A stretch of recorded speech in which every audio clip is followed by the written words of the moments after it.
Hey, iPhone users, ever tried setting up your AirTag and got slapped with that annoying upgrade your account security message? Yeah, me too. Let's fix it in under 2 minutes. No tech degree required. First up, the number one culprit for this error is missing two-factor authentication on your Apple ID. Trust me, Apple's obsessed with security, so here's what you do. Open Settings, tap your name at the top, go into Sign In and Security, and turn on two-factor authentication. If you see it's already on, you're golden. Move to the next step. Now, let's force a sync. Head back into Settings, tap your name again, scroll all the way down, and hit Sign Out. Don't panic. Sign out, restart your iPhone, and sign right back in. This freshens up your credentials and usually kicks out that error.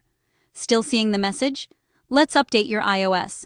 Go to Settings, General Software Update, and grab the latest version. Apple rolls out tons of silent bug fixes this way, and it often sorts out weird AirTag issues. Next, try the basics. Restart your device and toggle Bluetooth off and on from the control center. Sometimes, the simplest moves reset the AirTag connection. Now, if it's a new AirTag causing drama, here's a power move. Remove its back cover, pop out the battery, then put it back in. Repeat this 5 times until you hear a sound. That's AirTag's way of saying, okay, I'm reset. If you've already paired, open the Find My app, select your AirTag, and remove it. Then, repair by holding it close to your iPhone. Bonus tips.